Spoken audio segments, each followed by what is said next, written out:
Welcome to the Brothers of the Tube podcast. This is episode 1, and we want to kick it off with something that we want to make our podcast known for, the question of the week.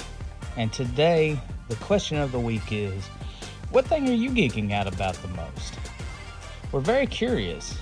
Right now, I'm really getting into one of the topics we're going to talk about today, collecting.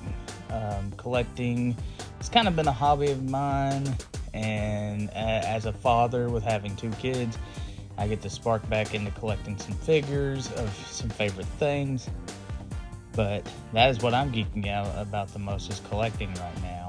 I'd like to know more about yours down in the comments. So definitely leave that down there and we'll definitely respond. And whoever puts the best comment will get pinned, and they will get a shout out with their comment on the next week's podcast. All right, so let's kick it off with what this podcast is. The Brothers of the Tube. Now that may make sense of, well, why is there one? That is because the other brother from another mother isn't here right now. He is in his hometown right now, and when he comes up here to visit, we'll be working on some episodes of the podcast so that I can upload those and have those ready for you awesome viewers. So let's kick it off. Topic number 1 is collecting. Is it okay for an adult to be a collector? Is it considered a hobby, or is it considered childish? Some women would say it's very childish, but some people see it as it's still a hobby. From collecting pet rocks, to gemstones, to any other form of a hobby, collecting action figures can be, if done appropriately, considered a hobby. I do not believe that if you are, in reasonable doubt, spending your money in a responsible way, making sure your bills are paid, your food's in the house, you got money if you want to take someone on a date, so forth and so on, that it's not a harmful if you have some money and you want to buy something to commemorate something of, like a favorite show or favorite movie or favorite anime, anything that you are into. There should be nothing wrong with that. And I think our society needs to adapt to knowing that collecting is okay. And it is a fun and safe thing. It's better than what some people are doing out here in the world. I mean, come on. Like, we're seeing school shootings day in and day out, and you're going to complain that, a guy wants to, instead of spending his money on guns and weapons to cause harm, that he'd rather buy a couple of action figures? I don't see a problem with that. So let me know, do you collect? And what thing do you collect? Right now I'm into some SHs and the WWE Ultimates by Mattel.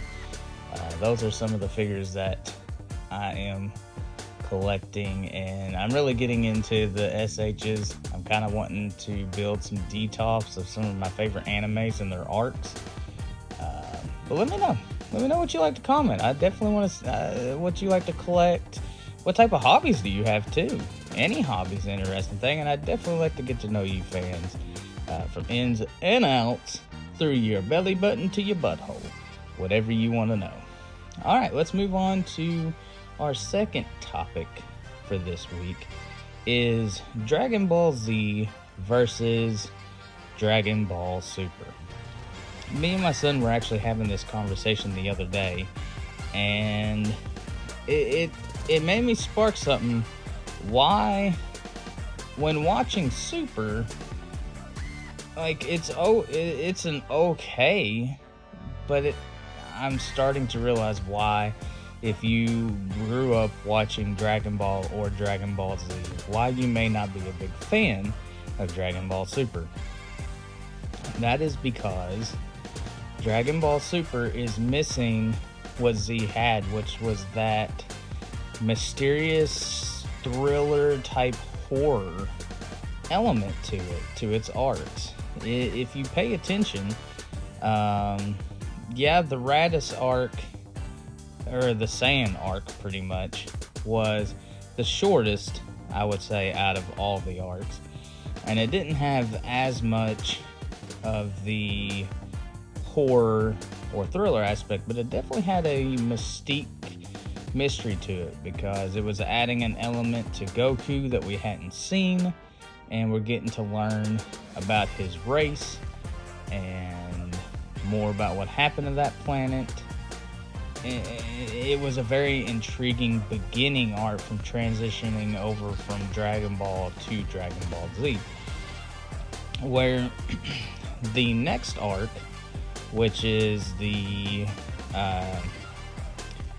Namek arc, it had somewhat of thriller slash action feel to it.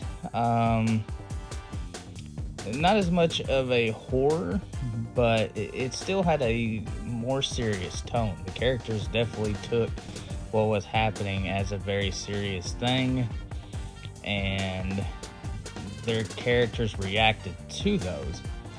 Where the next arc, which is the Android slash Cell saga, we definitely got that mystery thriller type horror vibe. Horror came more in when Cell showed up. Sorry, refreshing myself.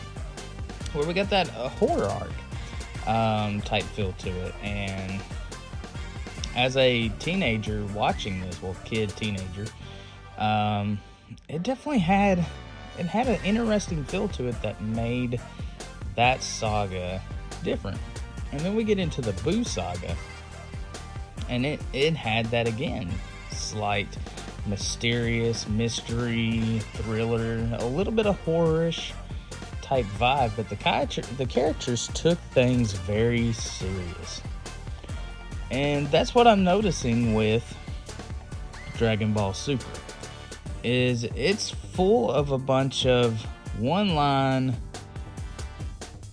let's make Goku look as stupid as possible, and let's try to add some stupid things that happen to Vegeta to make him have to act weird. Let's not have any arcs have good atmosphere to it. Now I'm going all the way through right now after I finish this to watch the Black arc all the way through, because I don't think I got to, and that is the closest one I think that could hit those elements. But I do feel that they're missing, like there's just something missing to this franchise, and it's probably the characters. They're changing the characters' attitudes, their tones, to something that they weren't in Z, and I don't think I like that. So I'm really hoping when they come back, we're gonna see some more close elements of what we were seeing from Z's arcs, and I think we should, because I believe the first arc is the Moro arc. So I'm hoping. But let's move into our next topic, which is Mortal Kombat 1 Chaos Reign / New Sub-Zero. So I want to talk a little bit about Chaos Reigns, the Sector gameplay trailer. It just came out here recently. It looks good. We're seeing some characters from Havoc's realm, and there's going to be some awesome skins and a good storyline. But one of the big subjects is that Bi-Han, the Sub-Zero, pretty much dies, has his soul taken from him and turned into Noob Saibot.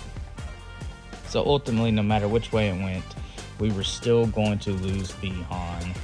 But now that leaves us with no Sub-Zero, because his brother, Kuai Liang, is Scorpion. Now that leaves a big gap. Do they leave that there will be no replacer of Sub-Zero, ending the long streak of Sub-Zero being in every game, wetting that whistle again, or do we see a new character take up that role, or is there a way for Kuai Liang to still become Sub-Zero? My thoughts are this, and I shout out to Kenny Bomb. I watched his video about this topic, and I really loved his thoughts and his comments on it, and I could agree with some of them. I do think that Frost could take into the role of Sub-Zero. That's one option. Two, Hanzo Hasashi becomes Sub-Zero, which would be a very interesting twist to his dynamic with Scorpion. Or three, and I feel this has the most emotional impact, is that Kuai Liang learning that his brother has died and lost his soul makes him lose the spark that gives him the fire ability that is in him, and turns him cold, letting him possess the ability of ice, taking up the mantle of his brother Sub-Zero, leaving the spot for to still connect with that Kuai Liang liked the fire in Hanzo, leaving that ability for him to earn the right to be called Scorpion, letting them be allies in the end, and seeing how this new Kuai Liang Sub-Zero handles being the Grand Master. Does he go back to the Lin Kuei, or does this new Sub-Zero stay with the Shiru Ryu and works on taking down the Lin Kuei? I definitely want to see what y'all's thoughts are. I want to see how excited the Mortal Kombat fan base is for Chaos Reigns. Have you pre-ordered it? I'm going to try to pre-order it next week, so I can definitely get those skins. You know, the UMK3 Sub-Zero, the Wedding Scorpion, I think there's a Melina, and the UMK3 Noob skin if you pre-order. So it's definitely worth it. And that's going to be it. So folks, if you enjoyed this podcast, please leave a like. And if you want to continue listening and seeing where this podcast goes, and listen for the question of the week, always come back to the Brothers of the Tube. We'll see you next time. Brother 1